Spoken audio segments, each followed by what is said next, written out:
ചേച്ചി കഴിക്കാൻ എന്തെങ്കിലും വാങ്ങണോ? ദോശയോ മറ്റോ? വേണ്ട, ഒന്നും വേണ്ട. ഇനി കഴിക്കാനുള്ളത് എന്റെ കയ്യിലുണ്ട്. എന്നാ ശരി.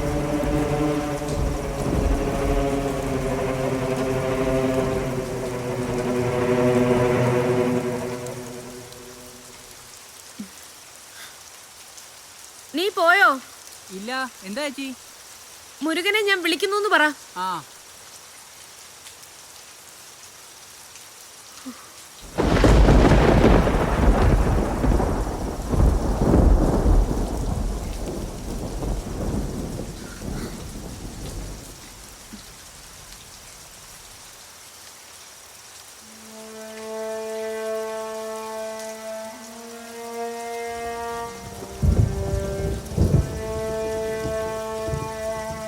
പൊട്ടിക്കരയുന്ന ഒരു വളത്തുണ്ടിന്റെ ഗദ്ഗതവുമായി ഞാൻ യാത്രയാവുകയാണ്.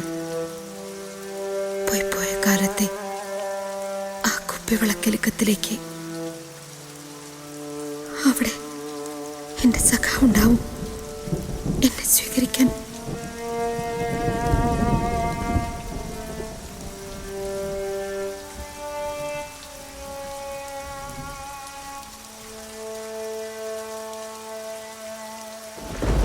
ഈ യാത്രയിൽ എനിക്ക് വേണ്ടി കരയാൻ ആരും ഉണ്ടാവില്ലെന്നറിയാം. മറ്റാരും കൂടെ വരില്ലെന്നും. എന്റെ ഈ യാത്ര കാരണം ആരും ക്രൂശിക്കപ്പെടരുത്. കുരിശുമരണം മഹത്വരമെങ്കിലും അതൊരുപാട് വേദനിക്കും.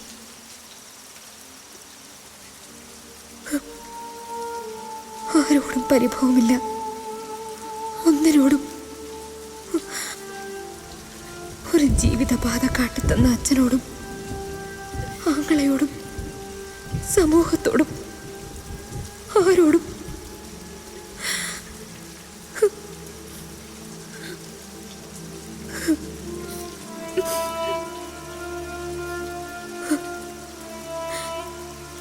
എങ്കിലും ഒന്നും പറയാതെ വയ്യ. പ്രിയ മാധ്യമ പ്രവർത്തകരെ, നിങ്ങൾ അറിയുന്നില്ല, നിങ്ങൾ എഴുതുന്ന അക്ഷരങ്ങൾ അഗ്നിയാണെന്ന്.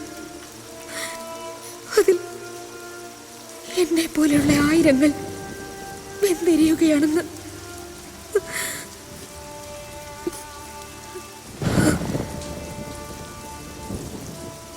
ബലിയാടാക്കപ്പെടുന്ന എന്നെ പോലുള്ളവരുടെ ജീവിതത്തെക്കുറിച്ച് നിങ്ങൾ ചിന്തിച്ചിട്ടുണ്ടോ?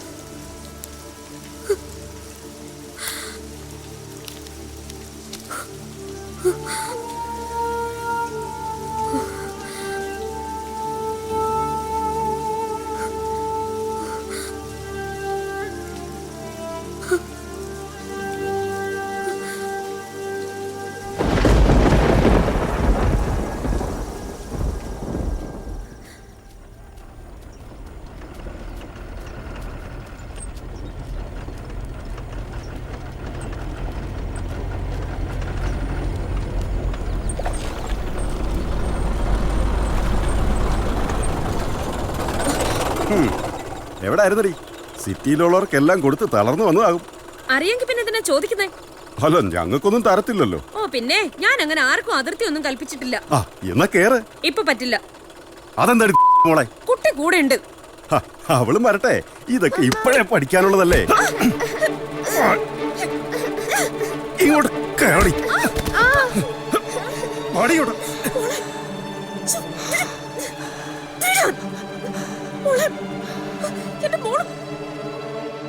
ലുക്ക് ഹിമ, ഇതിനൊക്കെ ചില ഫോർമാലിറ്റീസ് ഉണ്ട്. ഇവിടെ അനാഥരായ കുട്ടികളെയാ സർക്കാർ സംരക്ഷിക്കുന്നത്. ഇതിപ്പോ അതുമല്ല, വ്യക്തമായ ഒരു റീസൺ ഉണ്ടെങ്കിൽ ഓക്കെ. അതൊന്നുമില്ലാണ്ട് അതാ ഞാൻ പറഞ്ഞത്.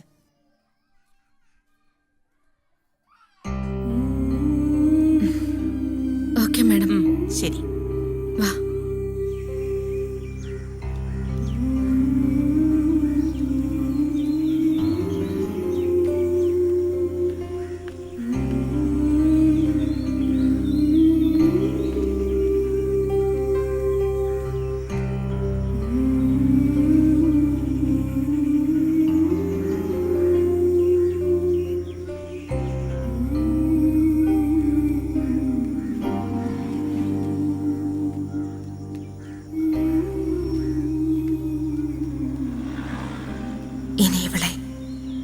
എന്റെ യാത്രകളിൽ കൂടെ കൂട്ടില്ല.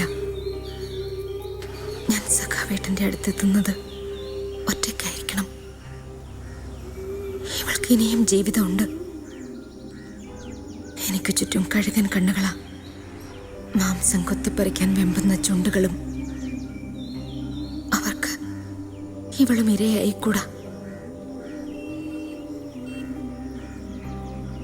സർക്കാർ മന്ദിരങ്ങൾ ആശ്രയമേകുന്നില്ല. ഇനി അറിയില്ല പ്രത്യാശയുടെ പുതുനാമ്പ് എവിടെയാണെന്ന്.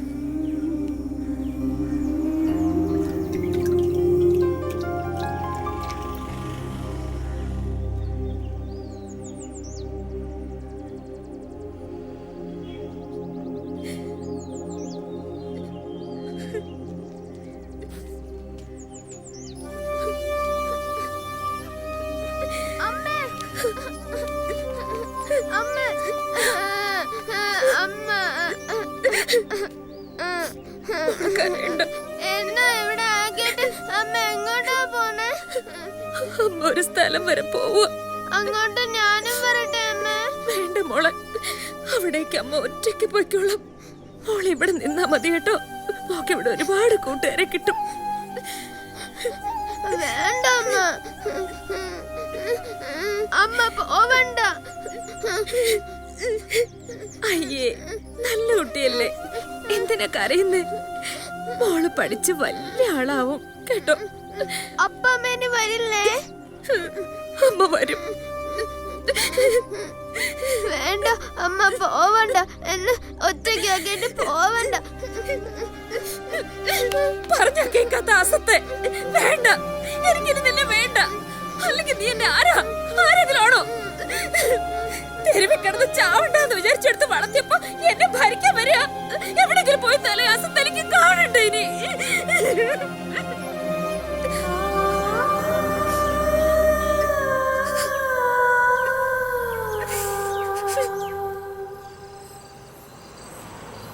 മാമ വിശക്കണം, വല്ലതും. ഇവിടൊന്നുമില്ല, ഓടി. ആ പോയെ പോയെ പോയെ പോവാൻ.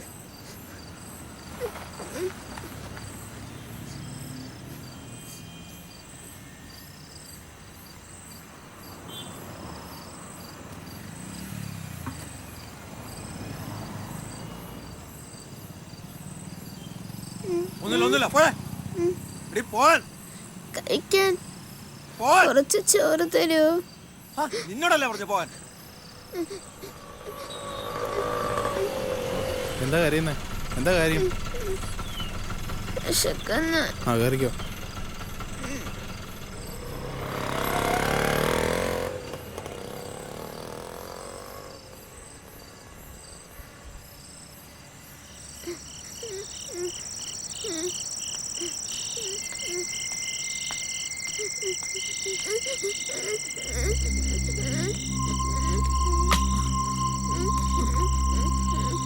കൊച്ചേ, കൊച്ചേ, കൊച്ചേ,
പ്രവർത്തകരെ, വിദ്യാർത്ഥികളായ നിങ്ങൾക്ക് ഇത്തരമൊരാശയം ഉദിച്ചതിൽ ഞാൻ അഭിമാനിക്കുന്നു.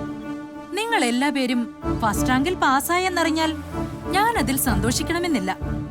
നിങ്ങൾ എല്ലാ പേരും തോറ്റുപോയി എന്ന് കരുതി ഞാൻ അതിയായി ദുഃഖിക്കുകയുമില്ല. പക്ഷേ നിങ്ങളിൽ ഒരാളെങ്കിലും മനുഷ്യനെ തിരിച്ചറിയാൻ പ്രാപ്തി നേടിയാൽ ഞാൻ ധന്യയായി. ആ തിരിച്ചറിവിന്റെ കാഴ്ചകൾ നേടിയെടുക്കാനുള്ള ഒരു കണ്ണടയാണ് റിഹേഴ്സൽ കണ്ടെടുത്തോളം ഈ കലാജാഥ.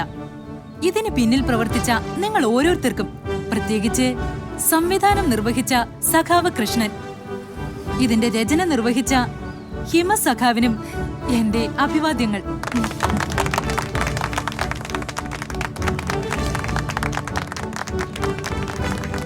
പ്രിയ പ്രവർത്തകരെ, നിങ്ങൾ നിങ്ങളുടെ കണ്ണു തുറക്കുന്നതോടൊപ്പം ഈ നാടിന്റെ കണ്ണു തുറക്കാനുള്ള കണ്ണടകളായി തീരാൻ ധീര രക്തസാക്ഷികൾ നിങ്ങളെ അനുഗ്രഹിക്കട്ടെ. ലാൽ സലാം.